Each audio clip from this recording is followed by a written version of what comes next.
Radhe Radhe friends. आज का हमारा टॉपिक है गीता को पढ़ने के मुख्य बिंदु। फ्रेंड्स, आज हम इस टॉपिक पे बात करेंगे भगवत गीता को पढ़ने के मुख्य बिंदु। तो भगवत गीता हमें पढ़नी चाहिए, सब कहते हैं पढ़नी चाहिए, तो आज हम क्यों पढ़नी चाहिए इसके कुछ मुख्य बिंदु पढ़ेंगे। हमारे पास आज 9 मुख्य बिंदु हैं गीता के कि हमें गीता क्यों पढ़नी चाहिए। 9 कारण है हमारे पास, हमें वो 9 चीज़ें सुधारनी है कि गीता हमें क्यों पढ़नी चाहिए। तो फ्रेंड्स, आज हम जानेंगे 9 मुख्य बिंदुओं के बारे में जो हमारे जीवन को संपूर्ण स्वस्थ बना देंगे, महत्वपूर्ण बना देंगे। हमारे जीवन को जीने का एक लक्ष्य होगा अगर हमने वो 9 महत्वपूर्ण बिंदु समझे और गीता को पढ़ा। चलो फ्रेंड्स, अब हम भगवत गीता के मुख्य बिंदुओं को पढ़ने की शुरुआत करते हैं। आत्मा अमर और अविनाशी है, हमें अपने कर्मों पर ध्यान देना चाहिए, ना कि फल पर। परिवर्तन ही संसार का नियम है और हमें अपने सभी कर्तव्यों का पालन निष्काम भाव से करना चाहिए। और साथ ही सबसे महत्वपूर्ण, जिसमें दुनिया का हर एक इंसान फंस ही जाता है, हर एक इंसान फंस ही जाता है, काम, क्रोध और लोभ। अगर आपने इससे मुक्ति पाली तो बस आप सर्वश्रेष्ठ शासक बन जाओगे संसार। तो फ्रेंड्स, अब हम शुरुआत करते हैं हमारे 9 मुख्य बिंदुओं को पढ़ना। पहला मुख्य बिंदु है आत्मा की पहचान और आत्मा की अमरता। आत्मा जन्म लेती है लेकिन मरती नहीं है। यह एक अमर, अजर और अविनाशी तत्व है। और हमारा दूसरा मुख्य बिंदु है निष्काम कर्मयोग। हमें अपने कर्मों का निष्ठापूर्वक पालन करना चाहिए, लेकिन उसकी फल की चिंता हमें नहीं करनी चाहिए। हमारा तीसरा मुख्य बिंदु है, उसको मुख्य बिंदु भी कह सकते हैं या फिर मैं आपको एक्स्ट्रा में बता रहा हूँ, वो मुख्य बिंदु नहीं है। परिवर्तन ही सत्य है। संसार में, संपूर्ण विश्व में एक परिवर्तन ही स्थिर रहने वाली चीज है जो कभी बदल नहीं सकती। और गीता को पढ़ने के लिए हमारा तीसरा मुख्य बिंदु है काम, क्रोध और लोभ से मुक्ति। ये बहुत इम्पोर्टेंट मुख्य बिंदु है जो मैंने आपको शुरुआत में ही बता दिया था। अगर इस चीज़ पे आपने नियंत्रण कर लिया तो आप सर्वश्रेष्ठ बन जाओगे। काम, क्रोध और लोभ को नरक के द्वार माने जाते हैं।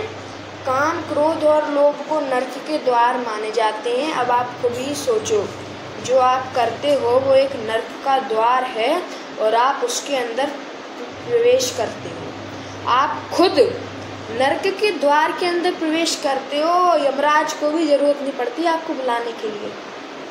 आपके काम, कर्म और क्रोध आपको कहाँ से कहाँ ले जाके रख देता है जो आपको भी पता नहीं चलता। इसलिए आपको काम, क्रोध और लोभ पे नियंत्रण करना है।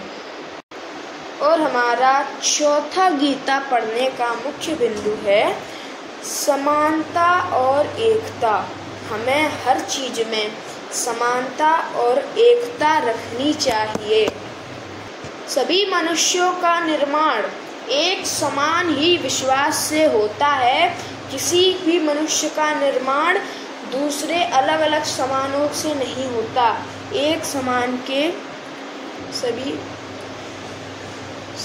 हमारे जीवन में जो भी आता है हमें उनको एक समान समझना चाहिए, ना किसी को ऊपर समझना चाहिए, ना किसी को नीचे समझना चाहिए, किसी में भी भेदभाव नहीं करना चाहिए। ये है सबसे इम्पोर्टेंट समानता और एकता। हमें हर व्यक्ति में, हर इंसान में, हर मनुष्य में समानता रखनी है। कोई भी ना बड़ा होता है, कोई ना ऊंचा होता है। ये तो लोगों ने बना दिया है कि इन लोगों को छू नहीं सकते, इन लोगों को ये नहीं कर सकते, ये नीची जात होते हैं, ये ऊंची जात होते हैं, कौन अमीर है कौन गरीब है। आपको हर इंसान को समानता और एकता से देखना चाहिए, किसी को भी बिना समानता के नहीं देखना चाहिए। किसी में भी भेदभाव तो करना ही नहीं है। सबसे बड़ा पाप तो भेदभाव करना है, जो बड़े बड़े लोग करते हैं। गरीबों के घर उजाड़ कर वहाँ पे अपना काम चलाते हैं। किसी व्यक्ति में भेदभाव नहीं करना चाहिए, कौन बड़ा है कौन नीचा है। हमको सबको एक समान ट्रीट करना चाहिए। हमारा पहला गीता पढ़ने का मुख्य बिंदु है क्रोध से कैसे बचें, क्योंकि बहुत से लोग क्रोध में आकर अपनी चीज़ों का नुकसान कर देते हैं। ज़्यादातर फ़ोन तोड़ देते हैं गुस्से में आकर, टीवी तोड़ देते हैं कुछ तो उठा के, जो भी चीज़ रखी मिल जाए उसको तोड़ और सबसे महत्वपूर्ण पढ़ने लगते हैं। और कुछ तो इतना क्रोध में आ जाते हैं कि मैं क्या ही बोलूँ, वो मार ही देते हैं एक दूसरे को, मर्डर कर देते हैं एक दूसरे का। क्रोध भ्रम पैदा कर देता है मन में और हमारी बुद्धि को भ्रष्ट कर देता है। जब हमको क्रोध आता है तो हमको कुछ दिखाई नहीं देता, जो सामने आता है मार दिया, जो सामने आता है तोड़। इससे बचने के लिए हमें क्रोध पर नियंत्रण रखना चाहिए। क्रोध पर नियंत्रण रखने से भी बहुत सारी चीज़ों में फ़ायदा होता है। क्रोध में नियंत्रण रखेंगे तो आपको गुस्सा आएगा नहीं। कोई गुस्सा आता भी है तो उसको छोड़ दो, जो कह रहा है कहने दो, जो हो रहा है होने। नियंत्रण रखना चाहिए। हमारा छठवां गीता पढ़ने का मुख्य बिंदु है आत्मा ज्ञान और आंतरिक शक्ति। गीता मनुष्य को स्वयं के मन, शरीर और आत्मा के सामंजस्य और ब्रह्मज्ञानी बनाने का मार्ग प्रदान करती है, जिससे हमें सही रास्ते पर चलने की सीख मिलती है, सही प्रेरणा मिलती है कि हमें क्या करना चाहिए, क्या नहीं करना चाहिए, क्या काम कैसे करना चाहिए, किस तरीके से करना चाहिए, ये हमें सिखाती है। सातवां गीता को पढ़ने का मुख्य ज्ञान है हमें अपने लक्ष्य केंद्रित रखने चाहिए।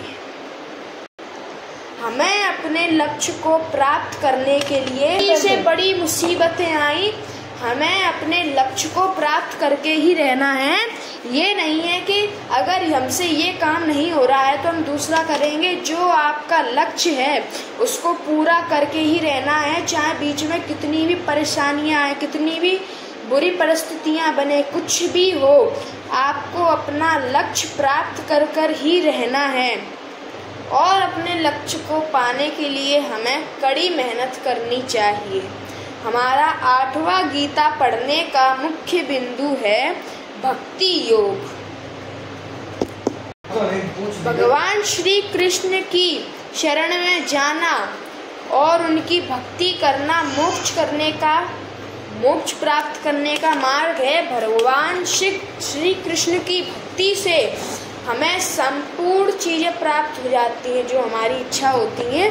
अगर हम भगवान श्री कृष्ण की भक्ति करते हैं, इसलिए हमें गीता पढ़नी चाहिए और श्री कृष्ण की पूजा करनी चाहिए। हमारा नौवां और आखिरी मुख्य बिंदु है गीता को पढ़ने का धर्म का पालन। हमें अपने धर्म और कर्तव्यों के प्रति संकल्पित रहना जीवन का एक महत्वपूर्ण आदर्श है। तो आपने जो आज गीता के 9 मुख्य बिंदु पढ़ने को समझे, वो 9 मुख्य बिंदु अगर आप दोहराते हैं तो आप गीता को पढ़ सकते हैं और आप गीता को पढ़ सकते हैं। मैं आपके लिए ऐसी ही अच्छी वीडियोज़ लाता रहता हूँ ताकि आप भी गीता के बारे में थोड़ा सा ज्ञान समझें, उसको पढ़ने में अपनी इच्छा रखें, उसको मतलब उसमें आपको इंटरेस्ट हो उसको पढ़ने में।